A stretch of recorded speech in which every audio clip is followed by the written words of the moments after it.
रानी सती दादी माँ की कहानी महाभारत के समय से शुरू होती है, जो अभिमन्यु और उनकी पत्नी उत्तरा से जुड़ी हुई है।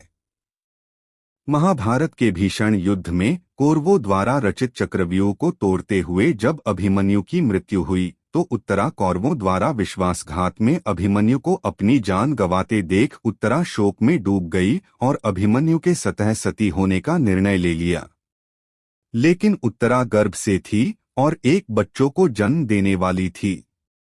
यह देखकर श्री कृष्ण ने उत्तरा से कहा कि वह अपना जीवन समाप्त करने के विचार को भूल जाए, क्योंकि यह उस महिला के धर्म के खिलाफ है जो अभी एक बच्चे को जन्म देने वाली है। श्री कृष्ण की यह बात सुनकर उत्तरा बहुत प्रभावित हुई और उन्होंने सती होने के अपने निर्णय को बदल लिया, लेकिन उसके बदले उन्होंने ने एक इच्छा जाहिर जिसके अनुसार वह अगले जन्म में अभिमन्यु की पत्नी बनकर सती होना चाहती थी। जैसा कि भगवान कृष्ण ने दिया था, अपने अगले जन्म में वह राजस्थान के डोकवा गांव में गुरसमल बिरमेवाल की बेटी के रूप में पैदा हुई थी और उसका नाम नारायणी रखा गया था। अभिमन्यु का जन्म हिसार में जलीराम जालान के पुत्र के रूप में हुआ था और उसका नाम तंदन जालान रखा गया था। तंदन और नारायणी ने शादी कर ली और शांतिपूर्ण जीवन जी रहे थे। उसके पास एक सुंदर घोड़ा था जिस पर हिसार के राजा का पुत्र काफी समय से देख रहा था। तंदन ने अपना कीमती घोड़ा राजा के बेटे को सौंपने से इनकार कर दिया।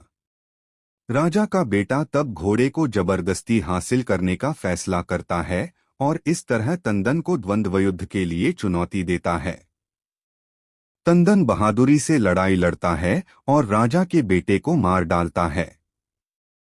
क्रोधित राजा इस प्रकार युद्ध में नारायणी के सामने तंदन को मार देता है।